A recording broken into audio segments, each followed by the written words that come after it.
بسم اللہ الرحمن الرحیم۔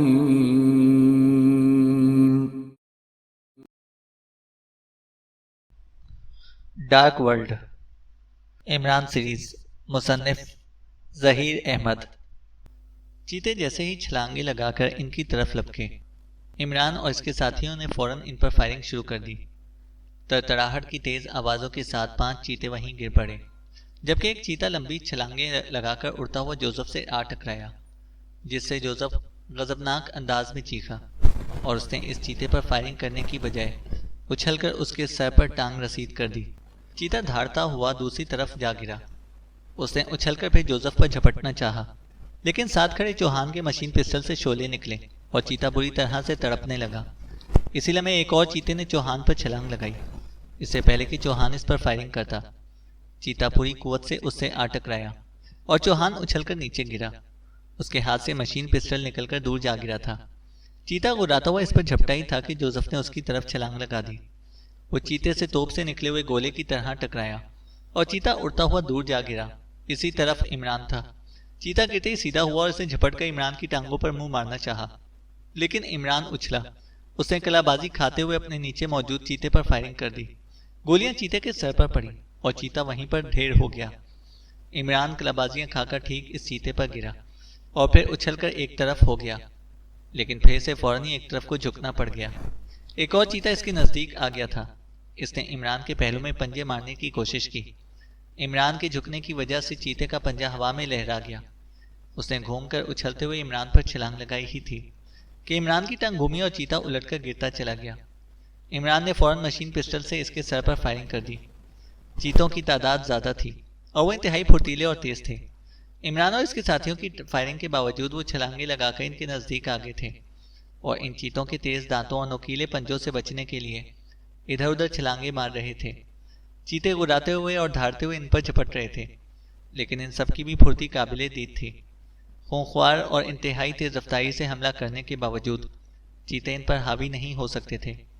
وہ سب ادھر ادھر چھلانگیں لگاتے ہوئے اور زمین پر گرتے ہوئے چیتوں پر فائرنگ کر رہے تھے۔ چوہان پر جس چیتے نے حملہ کیا تھا اسے جوزف نے مار کر دور پھینک دیا تھا اور وہ عمران کی فائرنگ سے ہلاک ہو گیا تھا۔ اس لیے چوہان فوراً اٹھا اور اس نے اپنا گرا ہوا مشین پسٹل اٹھایا اور اس نے سامنے سے آتے ہوئے 2 چیتوں پر فائرنگ کر کے انہیں ڈھیر کر دیا۔ ادھر 4 چیتوں نے ایک بار پھر جوزف کو گھیر لیا تھا اور وہ اس قدر خوفناک انداز میں جوزف پر جھپٹ رہے تھے کہ جوزف کو ان پر فائرنگ کرنے کا موقع ہی نہیں مل رہا تھا۔ وہ ادھر ادھر چھلانگیں مار رہا تھا۔ پھر ایک چیتے کا پنجہ جوزف کے مشین پسٹل پر پڑا اور اس کے ہاتھ سے مشین پسٹل نکل کر دور جا گرا۔ اسی لمحے ایک چیتے نے اچھل کر جوزف کی کمر پر چھلانگ لگائی۔ وہ جوزف کی کمر سے ٹکرایا اور جوزف زوردار جھٹکا کھا کر آگے کی طرف جھکتا چلا گیا۔ چیتا جوزف کی کمر سے چپکا ہوا تھا۔ اس نے جوزف کی گردن میں دانت گاڑنے کی کوشش کی، مگر جوزف نے جھک کر اپنا جسم آگے کی طرف جھٹکا تو چیتا اس کی کمر سے پلٹ کر اڑتا ہوا سامنے موجود دوسرے چیتے سے ٹکرا گیا اور وہ دونوں آپس میں الجھ کر گر پڑے۔ تیسرے چیتے نے جوزف کی ٹانگ پکڑنے کی کوشش کی۔ جوزف نے اس کے منہ پر زوردار ٹھوکر مار کر الٹا دیا، جبکہ چوتھا چیتا اچھل کر جوزف کے پہلو سے ٹکرایا اور جوزف سنبھلتے سنبھلتے دوسرے پہلو میں گر گیا۔ اس سے پہلے کہ وہ چیتا اچھل کر اس پر سوار ہوتا، جوزف بھڑک کر اٹھا اور اس نے اچھل کر اپنی طرف آتے ہوئے چیتے کی گردن پر مکہ مار دیا۔ چیتا دھاڑتا ہوا دوسری طرف کو جا گرا اور پھر 4 چیتے اٹھ کر اس سے پہلے کہ جوزف پر حملہ کرتے، جوزف اٹھ کر کئی قدم پیچھے ہٹ آیا۔ جیسے وہ پیچھے ہٹا، ایک چیتے نے اٹھتے ہوئے اس پر چھلانگ لگا دی، لیکن اب جوزف سنبھل چکا تھا۔ چیتے کو چھلانگ لگاتے دیکھ کر جوزف نے دونوں ہاتھ پھیلا دیے۔ چیتا اڑتا ہوا اس کے قریب آیا تو جوزف کے ہاتھوں تیزی سے حرکت میں آئے۔ دوسرے لمحے چیتے کی گردن اس کے ہاتھوں میں تھی۔ اس سے پہلے کہ چیتا پنجے مار کر اس کے ہاتھ زخمی کرتا، جوزف دونوں پیروں پر بجلی کی سی تیزی سے گھوما اور اس کے ساتھ ہی چیتا بھی گھوم گیا۔ جوزف نے یکلخت چیتے کو چھوڑ دیا۔ تیز رفتاری سے گھومتا ہوا چیتا اس کے ہاتھوں سے نکلا اور اس طرف موجود ایک درخت سے بری طرح ٹکرا گیا۔ درخت سے ٹکراتے ہی وہ دھب سے گرا اور بری طرح سے تڑپنا شروع کر دیا۔ اس چیتے کو پھینکتے ہی جوزف فوراً الٹی کلا بازی کھا گیا، کیونکہ باقی 3 چیتوں نے ایک ساتھ اس پر حملہ کر دیا تھا۔ الٹی کلا بازی کھا کر جوزف کے پیر جیسے ہی زمین سے لگے، اس نے ایک بار پھر دائیں طرف چھلانگ لگا دی۔ اس کے چھلانگ لگاتے ہی تینوں چیتے ٹھیک اس جگہ پر آ گرے جہاں ایک لمحہ قبل جوزف موجود تھا۔ جوزف نے دائیں طرف چھلانگ لگاتی زمین پر پڑا ہوا بانس اٹھا لیا بانس کی کلم بنی ہوئی تھی۔ بانس اٹھاتے ہی جوزف بجلی کی سی تیزی سے مڑا اور اس نے بانس کی کلم پوری قوت سے ایک چیتے کے پہلو میں نیزے کی طرح مار دی۔ پھر جوزف نے بانس کھینچا اور پیروں پر کسی لٹو کی طرح گھومتا ہوا مڑا اور اس کے ہاتھ میں موجود بانس کی کلم دوسرے چیتے کے سر میں گھستی چلی گئی۔ چیتے کے سر میں سے کلم گھس کر اس کی گردن سے نکل آئی تھی اور چیتا بانس میں پھنسا بری طرح سے تڑپنے لگا تھا۔ جوزف اپنی پھرتی، تیز رفتاری اور مہارت سے 3 چیتوں کو ہلاک کر چکا تھا۔ اب اس کے سامنے ایک چیتا تھا جو اپنے 3 ساتھیوں کو ہلاک ہوتے دیکھ کر رک گیا تھا اور جوزف کی طرف خونخوار نظروں سے گھورتا ہوا گھرا رہا تھا اور وہ زمین پر نہایت غصیلے انداز میں پنجے مار رہا تھا۔ آؤ آؤ، تمہیں میں اپنے ہاتھوں سے ماروں گا، جوزف نے اس کی آنکھوں میں آنکھیں ڈالتے ہوئے نہایت غصیلے لہجے میں کہا۔ چیتے نے جیسے اس کی بات سمجھ لی ہو، وہ منہ اٹھا کر خوفناک انداز میں دھاڑا اور اس نے بجلی کی سی تیزی سے اچھل کر ایک بار پھر جوزف پر چھلانگ لگا دی۔ ادھر چیتا اچھلا، ادھر جوزف نے بھی چھلانگ لگا دی۔ ہوا میں بلند ہوتے ہوئے جوزف نے اپنا جسم سمیٹا اور کلا بازی کھا گیا۔ پھر چیتا جیسے ہی اس کے قریب آیا، اس کی سمٹی ہوئی ٹانگیں اسپرنگوں کی طرح کھل کر چیتے کے سر سے ٹکرائیں اور چیتا ہوا میں پلٹتا ہوا دور جا گرا۔ جوزف نے ہوا میں ایک بار پھر کلا بازی کھائی اور زمین پر آ گیا۔ چیتا زمین پر گرا بری طرح سے تڑپ رہا تھا۔ جوزف کی پیروں میں کی ضربیں اس کی آنکھوں پر پڑی تھیں۔ چیتا شاید اندھا ہو گیا تھا، وہ بار بار اٹھنے کی کوشش کر رہا تھا۔ یہ دیکھ کر جوزف مست ہاتھیوں کی چال چلتا ہوا آگے بڑھا اور اس نے تڑپتے ہوئے چیتے کو گردن سے پکڑ کر ایک جھٹکے سے اوپر اٹھا لیا۔ چیتے نے آخری چارہ کار کے طور پر اس کے سر پر پنجے مارنے کی کوشش کی، مگر اسی لمحے جوزف نے اسے پوری قوت سے ٹھوس زمین پر پٹک دیا۔ چیتے کی کئی ہڈیاں ٹوٹنے کی آوازیں سنائی دیں، وہ بری طرح سے تڑپنے لگا تھا۔ یہ دیکھ کر جوزف نے اس کی گردن پر پاؤں رکھا۔ دوسرے ہی لمحے کڑک کی زوردار آواز کے ساتھ چیتے کی گردن کی ہڈی ٹوٹ گئی۔ جوزف نے پیر کے زوردار جھٹکے سے اس کی گردن توڑ دی تھی۔ چیتا ایک لمحے کے لیے زور سے پھڑکا اور پھر ساکت ہو گیا۔ ادھر عمران اور اس کے ساتھی بھی چیتوں سے بدستور نبرد آزما تھے۔ چیتے دھاڑتے ہوئے ان پر نہایت خونخوار انداز میں جھپٹ رہے تھے۔ عمران اور اس کے ساتھیوں نے نوکیلی کلموں والے بانس اٹھا لیے تھے جس سے وہ جم کر ان چیتوں کا مقابلہ کر رہے تھے اور چیتے لہو لہان ہو رہے تھے۔ 30 چیتوں میں سے اب ان کے مقابلے پر صرف 2 چیتے باقی تھے جو زخمی ہونے کے باوجود ان پر نہایت خوفناک حملے کر رہے تھے۔ عمران کے ہاتھوں میں 2 بانس تھے، وہ بانسوں کو پنکھوں کی طرح گردش دیتے ہوئے چیتوں کو اپنے ساتھیوں سے دور رکھنے کی کوشش کر رہا تھا۔ چیتے دھاڑتے ہوئے جیسے ہی اس کے ساتھیوں سے قدرے دور ہوئے، عمران نے اونچی چھلانگ لگائی اور بانسوں کے درمیان کلا بازی کھاتا ہوا چیتوں کے عین اوپر آ گیا۔ چیتوں نے اوپر سر اٹھایا ہی تھا کہ عمران بانسوں سمیت ان پر گرا۔ ایک بانس کی کلم ایک چیتے کی کمر میں گھس گئی، جبکہ دوسرا بانس چیتے کے کھلے ہوئے منہ سے گزر کر اس کے حلق میں اتر گیا۔ چیتوں کو بانس کی کلمیں مارتے ہی عمران گھومتا ہوا پیروں کے بل زمین پر آ گیا اور پلٹ کر تڑپتے ہوئے چیتوں کو دیکھنے لگا۔ دونوں آخری چیتوں کو عمران کے ہاتھوں ہلاک ہوتے دیکھ کر ان سب کے چہروں پر سکون آ گیا۔ ان سب نے سیاہ چیتوں کے ساتھ زبردست اور خوفناک لڑائی لڑی تھی۔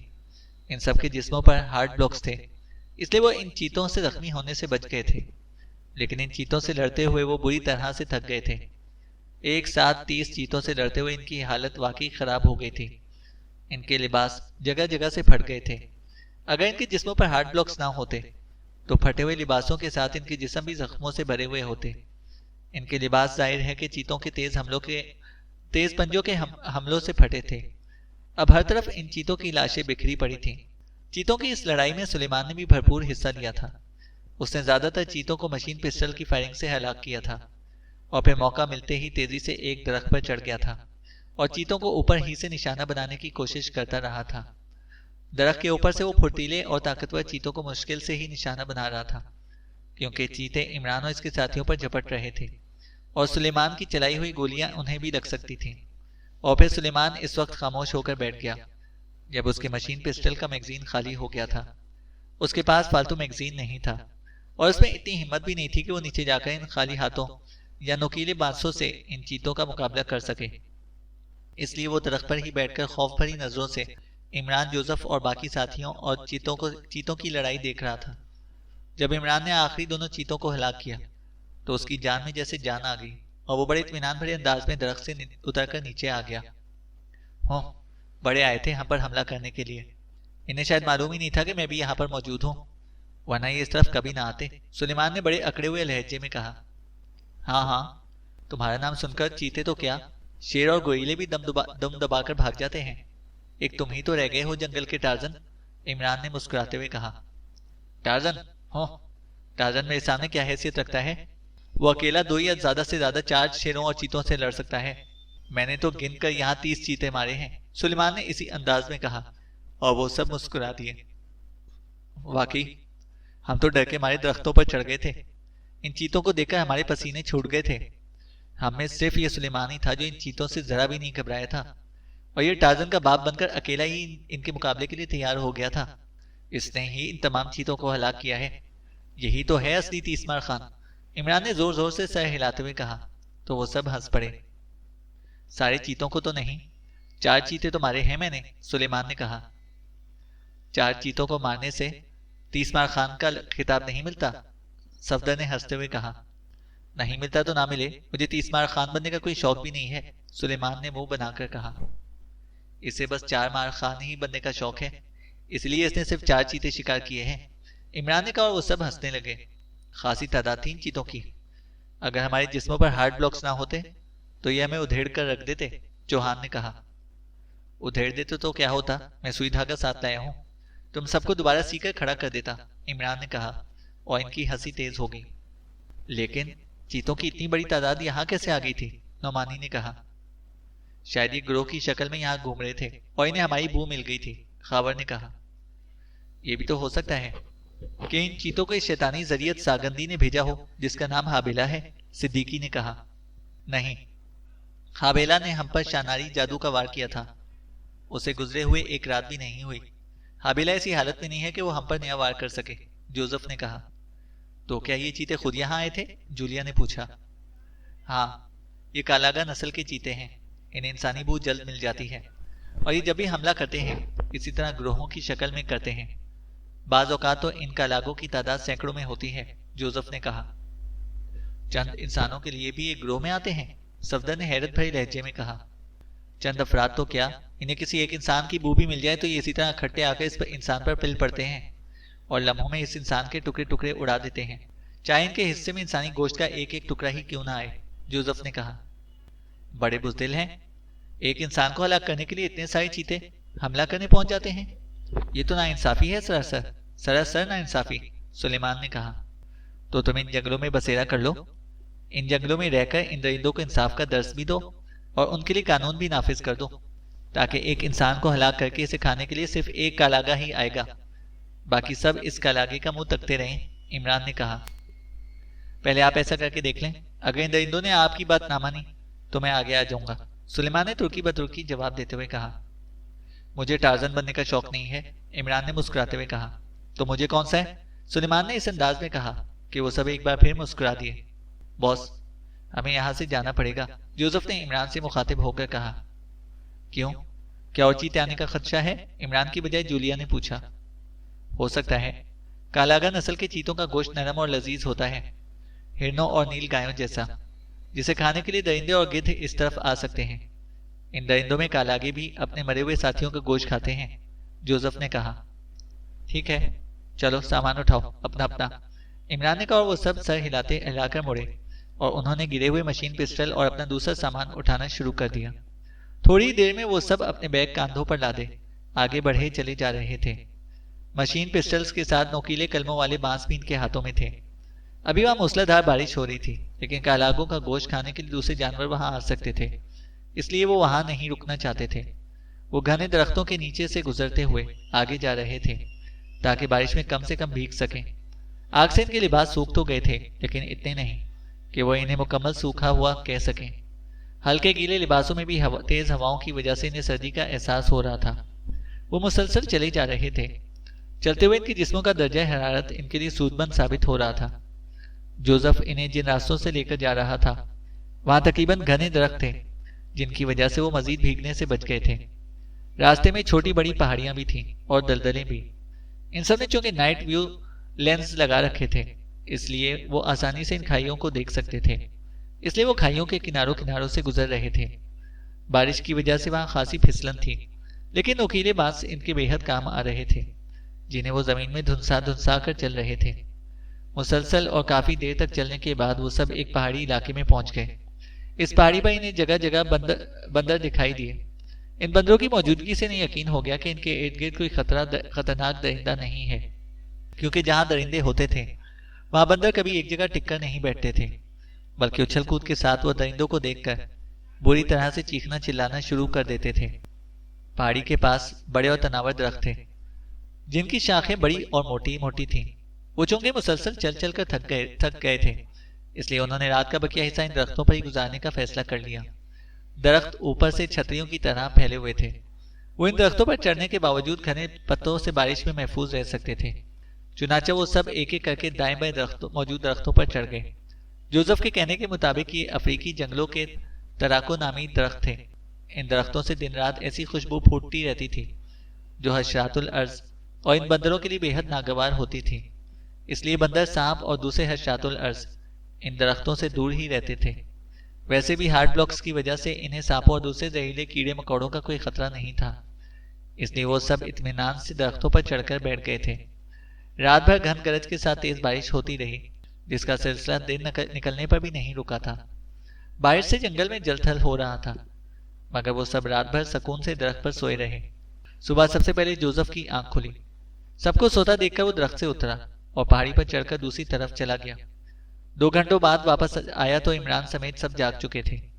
جوزف کے کاندھوں پر پکے ہوئے کیلوں کے 2 بڑے بڑے لونگڑے تھے اور اس نے جھولی میں بھی بے شمار پھل اٹھا رکھے تھے۔ تم صبح صبح مٹر گشت کے لیے کہاں چلے گئے تھے؟ عمران نے قریب آنے پر اس سے پوچھا۔ آپ سب کے لیے ناشتے کا انتظام کرنے گیا تھا، جو مل سکا لے آیا ہوں باس، جوزف نے مسکراتے ہوئے کہا۔ ہوں، کیا ہم ان کیلوں اور عام پھلوں کا ناشتہ کریں گے؟ سلیمان نے منہ بنا کر کہا۔ اب تمہارے لیے ان جنگلوں میں ہریرے، مغز، بادام، مربے اور اصلی گھی ملنے سے تو رہا، اس لیے جو مل رہا ہے اسی پر قناعت کرو، عمران نے کہا۔ لیکن یہ جنگلی پھل ہیں، اگر یہ زہریلے ہوئے تو؟ سلیمان نے تشویش بھرے لہجے میں کہا۔ تو کیا ہوگا؟ زیادہ سے زیادہ یہ ہوگا کہ تم یہ زہریلے پھل کھا کر ہلاک ہو جاؤ گے۔ بے فکر رہو، ہم سب یہاں باقاعدہ تمہاری کفن دفن کا بھی انتظام کریں گے اور تمہارے لیے یہاں ایک قبر بھی بنا دیں گے۔ ہم میں سے کوئی فاتحہ پڑھنے کے لیے آئے نہ آئے، سانپ، بچھو اور جنگلی جانور حاضری دینے کے لیے ضرور آیا کریں گے، عمران نے کہا، اور وہ سب ہنسنے لگے۔ تو کیا آپ مجھے یہاں ہلاک ہونے کے لیے لائے ہیں؟ سلیمان نے کہا۔ اگر کہو تو یہاں تمہاری کسی سے شادی کرا دوں، عمران نے مسکراتے ہوئے کہا۔ شادی؟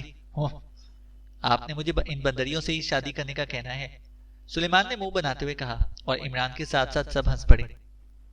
ضروری نہیں ہے کہ تم کسی بندریا ہی سے شادی کرو، ان جنگلوں میں تمہارے لیے کوئی نہ کوئی بلیک کوئین بھی مل سکتی ہے، عمران نے کہا۔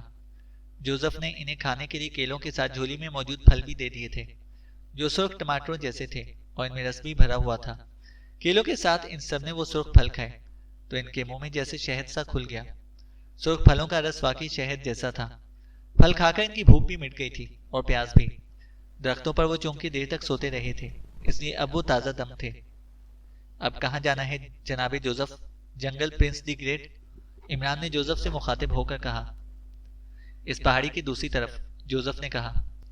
یعنی اب ہمیں پہاڑی پر بھی چڑھنا اور پھر اترنا پڑے گا، عمران نے کراہ کر کہا۔ کیوں؟ پہاڑی پر چڑھنے سے تمہیں کیا ہوگا؟ جولیا نے کہا۔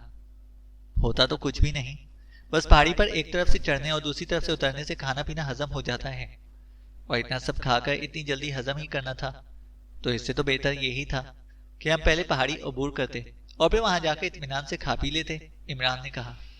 جوزف پھل پہاڑی کی دوسری طرف سے ہی لایا ہے، وہ جنگل کے سارے پھل تو توڑ کر نہیں لایا ہوگا، وہاں اور بھی پھل ہوں گے، وہاں جا کر اور کھا لینا، جولیا نے کہا۔ تم کہتی ہو تو مان لیتا ہوں، ورنہ اس پہاڑی پر چڑھنے کو میرا دل نہیں کر رہا تھا، عمران نے کہا تو جولیا ہنس پڑی۔ تھینکس، جولیا نے کہا۔ تھینکس کس لیے؟ عمران نے پوچھا۔ تو میری کوئی بات تو مانے، جولیا نے کہا۔ کون سی بات؟ عمران نے انجان بنتے ہوئے کہا۔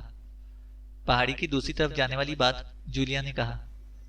ایک بار تم اپنے بھائی سے ہاں کرا لو، پھر میں تمہاری ہر بات مانوں گا۔ تم سورج کو چاند کہو گی تو میں بھی چاند کہوں گا، دن کو رات کہو گی اور رات کو دن کہوں گی تو وہ بھی مان جاؤں گا، عمران نے کہا، اور اس کے احمد پن پر سب ہنسنے لگے۔ تمہاری یہ حسرت کبھی پوری نہیں ہوگی، تنویر نے مسکراتے ہوئے کہا۔ تھینک گاڈ، تم نے سب سے پہلے بول کر ثابت کر دیا ہے کہ تم واقعی جولیا کے ڈیش ڈیش ہو، عمران نے مسکراتے ہوئے کہا، اور تنویر اسے تیز نظروں سے گھورنے لگا۔ یہ ڈیش ڈیش کیا ہوتا ہے؟ جولیا نے مسکراتے ہوئے کہا۔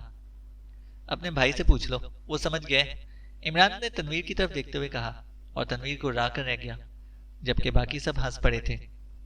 اب چلو، نہ جانے ابھی ہمیں اور کتنا سفر کرنا پڑے۔ اس سفر نے تو ہمیں سچ مچ تھکا کر ہی رکھ دیا ہے، ابھی نہ جانے اور کتنا تھکنا باقی ہے، جولیا نے کہا۔ اگر تم زیادہ تھک گئی ہو تو میں تمہیں میرا مطلب ہے اپنے کاندھوں پر اٹھا لوں، عمران نے شرارت بھری لہجے میں کہا، اور وہ سب ایک مرتبہ پھر ہنس پڑے، جبکہ تنویر کے ساتھ جولیا بھی اسے تیز نظروں سے گھورنے لگی تھی۔ چلو جوزف، تم رکے ہوئے کیوں ہو؟ کیا یہیں رکے رہنے کا ارادہ ہے؟ عمران نے جولیا کو گھورتے دیکھ کر جوزف سے مخاطب ہو کر کہا، اور وہ تیزی سے اس کی طرف بڑھ گیا۔ عمران کے اس انداز پر وہ پھر ہنسنا شروع ہو گئے۔ بارش تو رکی نہیں رہی، کیا ہم بارش میں پہاڑی پر چڑھیں گے؟ سلیمان نے کہا۔ دن نکل آیا ہے، ابھی تھوڑی دیر میں بارش رک جائے گی، سورج نکلتے ہی یہاں کا موسم گرم ہو جائے گا، اس لیے تھوڑا بہت بارش میں بھیگنے کا کوئی نقصان نہیں ہے، جوزف نے کہا۔ تم تو یہی کہو گے، تم ان جنگلوں کے جانور جو ہوئے، تمہیں بھلا بھیگنے اور نہ بھیگنے سے کیا فرق پڑتا ہے؟ سلیمان نے اسے تیز نظروں سے گھورتے ہوئے کہا۔ میں جانور نہیں، ان جنگلوں کا پرنس ہوں، اور واقعی مجھ پر جنگلوں کے بدلتے ہوئے موسم اور ماحول سے کوئی فرق نہیں پڑتا، جوزف نے اسے جواباً گھور کر کہا، اور مڑ کر پہاڑی کی طرف بڑھ گیا۔ پہاڑی چٹیل تھی، وہاں پھسلن ضرور تھی، لیکن اتنی نہیں کہ وہ پھسل پھسل کر گر جاتے، اس لیے وہ اطمینان بھرے انداز میں پہاڑی پر چڑھتے چلے گئے۔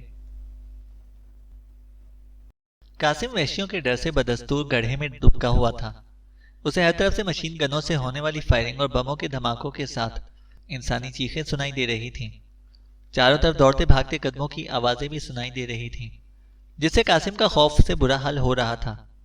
کیپٹن حمید نے اسے بھی حفاظت کے لیے ایک مشین گن دے دی تھی، جسے اس نے ایک بار بھی چلا کر نہیں دیکھا تھا۔ اسے مشین گن گڑے میں ہی رکھتی تھی، اور جھاڑیوں میں سردی کانپتا ہوا دل ہی دل میں جلتو جلالتو کا ورد کر رہا تھا۔ بارش سے وہ بری طرح سے بھیگا ہوا تھا، اور گڑے میں بھی پانی بھرتا جا رہا تھا، لیکن اسے کسی بات کا ہوش نہیں تھا۔ اس پر تو بس ان وحشیوں کا خوف سوار تھا، جنہیں اس نے نیزے اور کلہاڑے لے کر اس طرف کو آتے دیکھا تھا۔ گولیوں اور بموں کی آوازیں سنائی دے رہی تھیں۔ اسے وحشیوں کی عجیب و غریب آوازوں کے ساتھ ساتھ اپنے ساتھیوں کی چیختی ہوئی آوازیں بھی سنائی دے رہی تھیں، جو ایک دوسرے کو ان پر حملہ کرنے والے مسلح وحشیوں سے آگاہ کر رہے تھے۔ پھر کچھ دیر بعد قاسم نے طارق کی تیز اور دردناک چیخیں سنی۔ قاسم طارق کی دردناک چیخیں سن کر دہل گیا۔ ایسا لگ رہا تھا جیسے طارق کو کسی نے نیزہ مار دیا ہو۔ تھوڑی دیر بعد اسے انسپکٹر آصف اور پھر انسپکٹر ریکھا کی چیخیں بھی سنائی دیں۔ وہ دونوں شاید اس گڑھے کے قریب ہی تھے جس میں قاسم چھپا ہوا تھا۔ انسپکٹر آصف اور انسپکٹر ریکھا کی دردناک چیخیں سن کر قاسم کو اپنی رگوں میں خون جمتا ہوا محسوس ہونے لگا۔ ابھی تھوڑی دیر اور گزری ہوگی کہ اس نے کیپٹن حمید کی چیخیں سنی۔ کیپٹن حمید کی چیخیں سن کر قاسم کے تو رہے سہے اوزان بھی خطا ہو گئے، اور اس کا بھاری بھرکم جسم خوف کی زیادتی سے بری طرح سے کانپنے لگا۔ کیپٹن حمید کے بعد قاسم نے تھوڑے تھوڑے وقفے کے بعد اپنے دوسرے ساتھیوں کی بھی چیخنے کی آوازیں سنی۔ یوں معلوم ہو رہا تھا جیسے وہ سب باری باری وحشیوں کے تیروں، ان کے نیزوں اور کلہاڑیوں کا نشانہ بن رہے ہوں۔ اس نے آخری چیخ روزہ کی سنی تھی۔ روزہ کچھ دور بری طرح سے چیخ رہی تھی، پھر وہاں یکلخ جیسے خاموشی چھا گئی۔ خاموشی اس قدر گہری تھی کہ اسے بارش کے پانی کے گرنے کی آوازیں صاف سنائی دے رہی تھیں۔ یوں معلوم ہو رہا تھا جیسے کرنل فریدی سمیت اس کے سارے ساتھی اور حملہ آور تمام وحشی مارے گئے ہوں۔ اب وہاں کسی کے قدموں کی ہلکی سی بھی آواز سنائی نہیں دے رہی تھی۔ قاسم چند میں یوں ہی دبکا رہا، اور پھر اس نے جھاڑیوں سے سر نکالا اور حیرت بھرے انداز میں گڑھے کے کناروں سے کی طرف سر اٹھا کر دیکھنے لگا۔ یہ کیا ہو گیا ہے؟ اتنی خاموشی کیوں ہو گئی ہے؟ کہاں چلے گئے سب؟ اس نے حیرت بھرے لہجے میں کہا۔ اس نے گڑھے میں موجود پانی میں ادھر ادھر ہاتھ مارا تو اسے وہاں پڑی ہوئی مشین گن مل گئی۔ اسے پانی میں سے مشین گن نکالی اور اندھیرے میں اسے آنکھیں پھاڑ پھاڑ کر دیکھنے لگا۔ یہ کیا ہو گیا ہے؟ مجھے کسی کی آوازیں کیوں نہیں سنائی دے رہی؟ میں بہرا بہرا تو نہیں ہو گیا ہوں؟ یا سب سالے مجھے اکیلا چھوڑ کر بھاگ گئے ہیں؟ قاسم نے بڑبڑاتے ہوئے کہا۔ وہ ایسا ایسا اوپر اٹھنے لگا۔ گڑھا زیادہ گہرا نہیں تھا، وہ اٹھ کر باہر آسانی سے دیکھ سکتا تھا۔ گڑھے کے کناروں پر بھی ہلکی پھلکی جھاڑیاں اگی ہوئی تھیں۔ وہ اٹھ کر کھڑا ہوا تو اس کا تھوڑا سا ہی سر ہی گڑھے سے باہر آیا تھا۔ اس نے ہاتھ بڑھا کر کنارے پر اگی ہوئی جھاڑیاں ہٹائیں اور دوسری طرف دیکھنے لگا، لیکن ہر طرف اندھیرا تھا۔ اسے اندھیرے میں بھلا کیا نظر آ سکتا تھا؟ بارش کا پانی اس کے سر سے ہوتا ہوا اس کی آنکھوں میں آ رہا تھا۔ وہ ایک ہاتھ سے آنکھیں اور چہرہ صاف کر کے پھر باہر دیکھنے لگا۔ اسی لمحے اسے سامنے چند سائے حرکت کرتے محسوس ہوئے۔ ان سایوں کو دیکھ کر اس کے چہرے پر اطمینان آ گیا، گویا وہ وہاں اکیلا نہیں تھا۔ وہ اندھیرے میں آنکھیں پھاڑ پھاڑ کر ان کی حرکت کرتے ہوئے سایوں کی طرف دیکھنے لگا۔ جن کی تعداد 8 سے 10 کے لگ بھگ تھی۔ گڑھے سے کچھ فاصلے پر اسے ہر طرف لاشیں ہی دکھائی دے رہی تھیں۔ حرکت کرنے والے سائے بے حد لمبے تڑنگے تھے، جو کم از کم کرنل فریدی اور اس کے ساتھی نہیں ہو سکتے تھے۔ ان سایوں کو دیکھ کر قاسم سمجھ گیا کہ یہ سائے انہی وحشیوں کے ہیں جنہوں نے ان پر حملہ کیا تھا۔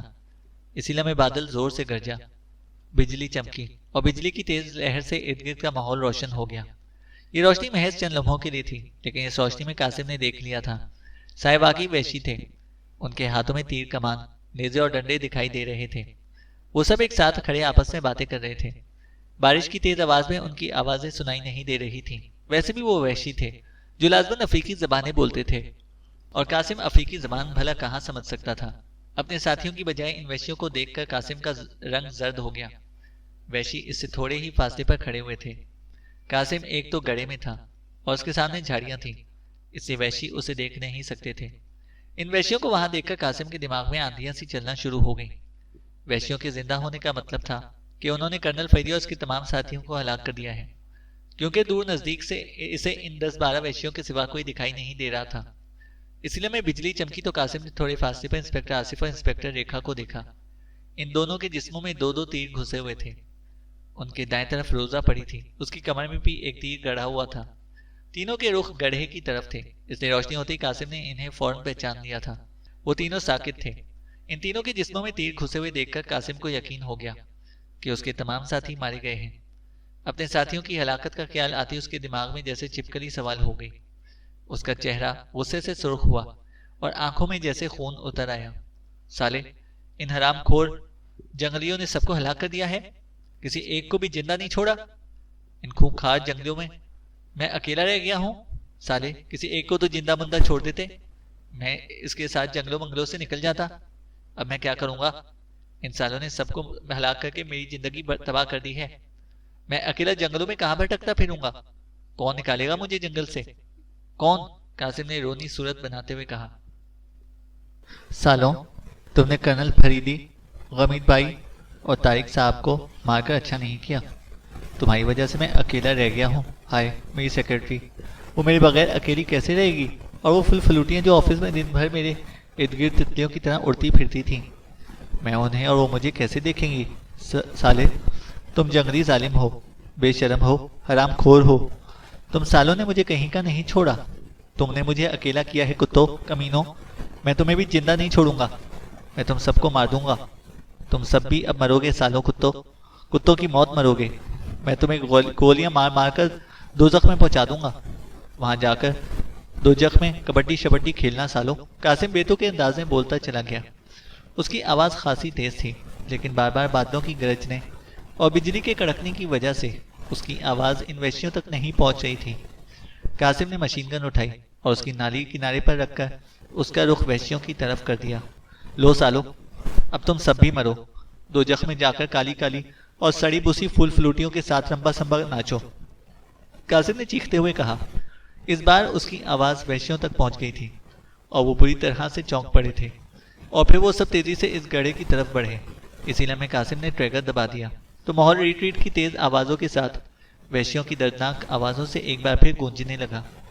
مشین گن کا سیفٹی کیچ پہلے سے ہٹا ہوا تھا، اس لیے قاسم نے جیسے ہی ٹریگر دبایا اس سے فائرنگ شروع ہو گئی۔ قاسم مشین گن چلانا نہیں جانتا تھا، اسے بس اتنا پتا تھا کہ مشین گن کا ٹریگر دبایا جاتا ہے، لیکن مشین گن کو اسے سنبھالنا نہیں آتا تھا۔ ٹریگر دبتے ہی مشین گن سے فائرنگ ہوئی اور مشین گن کو زوردار جھٹکا لگنے سے جس سے مشین گن کی نالی گڑھے کے کنارے کنارے خود ہی دائیں بائیں ہو گئی اور سامنے سے آتے ہوئے وحشی اچھل اچھل کر گرتے چلے گئے۔ قاسم کی بے ہنگم انداز میں مشین گن سے نکلی ہوئی گولیاں ان تمام وحشیوں کو چاٹ گئی تھیں جو اب تک زندہ تھے، اور وہ چونکہ ایک آواز سن کر اسی طرف بڑھتے آ رہے تھے، اس لیے انہیں سوچنے اور سمجھنے کا کچھ کرنے کا موقع ہی نہ ملا۔ مشین گن کے زوردار جھٹکوں سے قاسم دوبارہ گڑھے میں گر گیا تھا۔ اس کی انگلی ٹریگر سے نہیں ہٹی تھی، اس لیے مشین گن سے مسلسل گولیاں نکل کر ہوا میں بلند ہوتی رہی۔ ارے بس بس، توبہ توبہ، یہ ساری مشین گن چلانا کتنا مشکل ہے، سالم نے بوکھلا کر مشین گن ایک طرف پھینکتے ہوئے کہا، اور پھر وہ سر اٹھا کر اوپر دیکھنے لگا۔ اوپر ایک بار پھر خاموشی چھا گئی تھی۔ سالے مردار خورو، تم سب زندہ ہو؟ ابھی کہاں ہو تم؟ اگر زندہ ہو تو سالے یہاں پر آؤ، مجھے اس گڑھے سے نکالو، میں باہر نکل کر تم سب کو مار دوں گا۔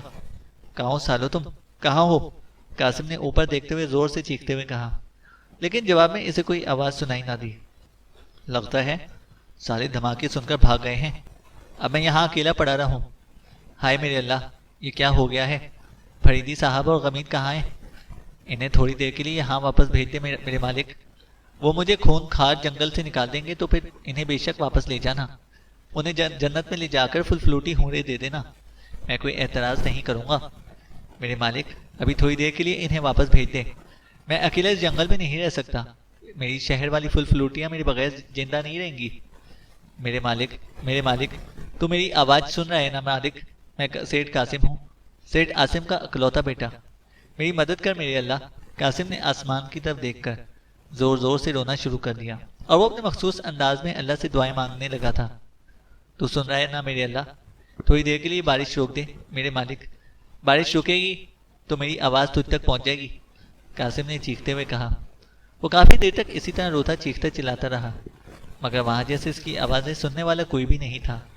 وہ ایک بار پھر اٹھا اور گڑھے سے باہر جھانکنے لگا، لیکن اب اسے وہاں حرکت کرتا ہوا کوئی سایہ دکھائی نہ دیا۔ ارے سالے، وہ وحشی بھی بھاگ گئے، اب میں اس گڑھے سے کیسے نکلوں گا؟ کون نکالے گا مجھے یہاں سے؟ ارے کوئی ہے؟ غمید بھائی، طارق بھائی، روجا، فریدی صاحب، اس نے زور زور سے چیختے ہوئے کہا۔ وہ باری باری سب کا نام لے کر انہیں پکار رہا تھا، مگر جواب میں اسے کوئی آواز سنائی نہ دی۔ وہ وحشیوں کے ڈر سے بھاگتا ہوا اس طرف آیا تھا اور پھسل کر گڑھے میں گر گیا تھا۔ گڑھے کی دیواریں سپاٹ نہیں تھیں اور اس کا جسم اتنا بھاری تھا کہ وہ کسی بھی طرح سے گڑھے سے باہر نہیں آ سکتا تھا۔ وہ کافی دیر گڑھے سے نکلنے کی کوشش کرتا رہا اور چیخ چیخ کر اپنے ساتھیوں کو پکارتا رہا، اور پھر جب اسے کوئی جواب نہ ملا تو اسے وہیں ڈھاڑے مار مار کر رونا شروع کر دیا۔ وہ ساری رات گڑھے میں پڑا سردی سے ٹھٹرتا رہا۔ بارش کا پانی گڑھے میں بھرا ہوا تھا جس سے وہ کاندھوں تک ڈوبا ہوا تھا۔ ساری رات پانی میں پڑے رہنے کی وجہ سے اس کی حالت بے حد خراب ہو گئی تھی۔ سردی سے اس کا جسم سن ہو گیا تھا، اسے یوں لگ رہا تھا جیسے اس کے جسم کا نچلا حصہ اس کے جسم سے الگ ہو گیا ہو اور وہ اب کبھی اٹھ کر اپنے پیروں پر کھڑا نہیں ہو سکے گا۔ صبح کی روشنی پھیلی تو اس وقت تک بارش بے حد ہلکی ہو چکی تھی۔ قاسم رات بھر روتا رہا اور رونے کی وجہ سے اس کی آنکھوں کے ساتھ اس کا منہ بھی پھول گیا تھا۔ ارے کوئی ہے؟ کوئی تو آؤ، میری مدد کرو، میں گڑھے میں ہوں، کوئی ہے؟ کوئی ہے؟ روشنی دیکھ کر اس نے چیخنے کی کوشش کرتے ہوئے کہا، لیکن اس کی آواز جیسے اس کے حلق میں پھنس گئی تھی۔ قاسم کے دماغ میں بار بار اندھیرے کی الغار ہو رہی تھی، وہ بار بار سے جھٹک رہا تھا، لیکن کسی طرح اندھیرا دور ہونے کا نام ہی نہیں لے رہا تھا۔ میں مر رہا ہوں، میں جنت میں آ رہا ہوں، جنت کی فلوٹیوں، حوروں، میرا انتظار کرو، میں قاسم نے ڈوبتے ڈوبتے ہوئے لہجے میں کہا، اور پھر اس کی آنکھیں بند ہوتی چلی گئیں۔ ابھی اس کی آنکھیں پوری طرح سے بند نہیں ہوئی تھیں کہ اچانک اسے ایک تیز اور انتہائی ہولناک چیخ سنائی دی۔ چیخ اس قدر تیز اور ہولناک تھی کہ قاسم کا دماغ بری طرح سے جھنجھنا اٹھا اور اسے ہڑبڑاتے ہوئے یکلخت آنکھیں کھول دی۔ وہ سر اٹھا کر گڑھے کے کناروں کی طرف دیکھنے لگا۔ کون ہے؟ یہ کس کی آواز ہے؟ اس نے دھیمی آواز میں کہا۔ یہ کیا ہو گیا ہے؟ یہ سب اوہ اس قدر لاشیں؟ اسے گڑھے کے پاس سے ایک تیز آواز سنائی دی اور قاسم کے دماغ میں چھناکا سا ہوا۔ اس نے آواز پہچان لی تھی، وہ زابیلا کی آواز تھی جو رات کے وقت کہیں چلی گئی تھی۔ جابیلا، یہ تو جابیلا ہے، قاسم نے ٹوٹے پھوٹے لہجے میں کہا۔ کرنل فریدی، کیپٹن حمید اور یہ سب، لگتا ہے ہوبانی وحشیوں اور ان کے درمیان زبردست لڑائی ہوئی تھی، اور اس لڑائی میں انہوں نے بے شمار وحشیوں کو ہلاک کر دیا تھا، اور پھر یہ سب ان وحشیوں کے ہاتھوں ہلاک ہو گئے تھے۔ زابیلا نے تیز آواز میں کہا۔ جابیلا، میں زندہ ہوں، میری مدد کرو، مر رہا ہوں، قاسم نے سر اٹھا کر زابیلا کو آواز دینے کی کوشش کرتے ہوئے کہا۔ اس کی آواز بے حد دھیمی تھی، لیکن شاید زابیلا نے اس کی آواز سن لی تھی۔ اسے قدموں کی آواز سنائی دی اور پھر اسے گڑھے کے کنارے زابیلا کھڑی دکھائی دی۔ زابیلا کا چہرہ بری طرح سے بگڑا ہوا تھا۔ قاسم کو گڑھے میں زندہ دیکھ کر وہ چونک پڑی۔ تم یہاں ہو؟ زابیلا نے حیرت بھرے لہجے میں کہا۔ ہاں میں زندہ ہوں، ابھی میری مدد کرو، میں قاسم نے ڈوبتے ہوئے لہجے میں کہا، اور پھر اس کے ذہن پر اندھیرا چھا گیا۔ اسے یوں محسوس ہوا تھا جیسے زابیلا کو دیکھ کر اس کے تمام احساسات فنا ہو گئے ہوں۔ پھر جس طرح گھور تاریکی میں جگنو سا چمکتا ہے، ایسا ہی ایک جگنو قاسم کے تاریک دماغ کے پردے پر چمکا۔ اور بتدریج بڑا ہوتا چلا گیا۔ قاسم، قاسم اٹھو، ہوش میں آؤ، مجھے تمہاری ضرورت ہے، اٹھو، جلدی اٹھو۔ اسے ایک چیختی ہوئی آواز سنائی دی۔ قاسم کا دماغ میں ہلچل ہوئی اور اس نے یکلخت آنکھیں کھول دی۔ کون؟ یہ تو کسی فل فلوٹی کی آواز لگ رہی ہے۔ قاسم نے آنکھیں کھول کر ادھر ادھر دیکھتے ہوئے کہا، اور پھر اسے اپنے قریب زابیلہ دکھائی دی جو اس کے قریب بیٹھی اس کا کاندھا پکڑے زور زور سے اسے جھنجھوڑ رہی تھی۔ میں زابیلہ ہوں، ہوش میں آؤ قاسم، زابیلہ نے تیز لہجے میں کہا، اور قاسم لاشعور سے فوراً شعور میں آ گیا۔ وہ فوراً اٹھ کر بیٹھ گیا اور آنکھیں پھاڑ پھاڑ کر زابیلہ اور ارد گرد کے ماحول کو دیکھنے لگا۔ وہ گڑھے کی بجائے ٹھوس زمین پر پڑا تھا، اس کے چاروں طرف وحشیوں کی لاشیں پڑی ہوئی تھیں۔ سامنے اسے کرنل فریدی اور باقی ساتھی پڑے دکھائی دیے جو ساکت پڑے ہوئے تھے۔ اپنے ساتھیوں کی لاشیں دیکھ کر قاسم فوراً اٹھ کر کھڑا ہو گیا۔ یہ جہاں کیوں پڑے ہیں؟ کیا ہوا ہے انہیں؟ اور قاسم نے بری طرح سے ہکلاتے ہوئے کہا۔ پھر رات کے سے تمام منظر یاد آ گئے جب اس نے اپنے ساتھیوں کی دلخراش چیخیں سنی تھی۔ اس نے گڑھے سے سر اٹھا کر روزہ انسپکٹر آصف اور انسپکٹر ریکھا کو بھی دیکھا تھا جنہیں تیر لگے ہوئے تھے۔ کیا تم ہوش میں ہو قاسم؟ زابیلہ نے اٹھ کر اس کے سامنے آتے ہوئے کہا۔ ہاں میں ہوش میں ہوں مگر یہ سب، انہیں تو تیر لگے تھے۔ کیا یہ سب مر گئے؟ قاسم نے ہکلاتے ہوئے کہا۔ وہ آنکھیں پھاڑ پھاڑ کر سامنے پڑے ہوئے کرنل فریدی اور اس باقی ساتھیوں کی طرف دیکھ رہا تھا۔ ان کے جسموں پر اب تیر گڑے ہوئے دکھائی نہیں دے رہے تھے اور سب کے جسموں پر خون ہی خون پھیلا ہوا تھا جو شدید بارش میں بھی ان کے لباسوں پر صاف دکھائی دے رہا تھا۔ نہیں، یہ ابھی ہلاک نہیں ہوئے، سب زندہ ہیں مگر ان کی حالت بہت خراب ہے، زابیلہ نے کہا۔ زندہ ہیں؟ اوہ مگر، قاسم نے چونک کر اور چھل کر کہا۔ اپنے ساتھیوں کے زندہ ہونے کا سن کر اس کی آنکھوں میں چمک آ گئی تھی۔ قاسم، تمہارے ساتھیوں کی حالت بہت مخدوش ہے، ہمیں ان کی مدد کرنی چاہیے، انہیں زندہ بچانا ہے۔ اگر ان کی تم نے مدد نہ کی تو یہ سب مر جائیں گے، ان میں سے کوئی بھی زندہ نہیں رہے گا، زابیلہ نے تیز تیز بولتے ہوئے کہا۔ مدد؟ میں ان کی مدد کروں گا، قاسم نے حیرت بھرے لہجے میں کہا۔ ہاں تم، اگر چاہو تو ان کی جانیں بچ سکتی ہیں، زابیلہ نے کہا۔ مگر کیسے؟ میں کیا کر سکتا ہوں؟ قاسم نے ہکلا کر کہا۔ تم ان کی مدد کرو گے قاسم، اگر تم نے ان کی مدد نہ کی تو یہ سب ہلاک ہو جائیں گے، یہ لاشیں یہاں پڑی پڑی سڑ جائیں گی۔ ان جنگلوں سے تم کبھی بھی نکل نہیں سکو گے۔ اگر تم ان جنگلوں سے نکلنا چاہتے ہو اور اپنی جان بچانا چاہتے ہو تو تمہیں ان سب کو زندہ رکھنا ہوگا، انہیں ٹھیک کرنا ہوگا۔ اگر تم نے ان کی مدد نہ کی اور یہ مر گئے تو میں بھی یہاں سے چلی جاؤں گی اور پھر تم ان جنگلوں میں اکیلے رہ جاؤ گے، بالکل اکیلے۔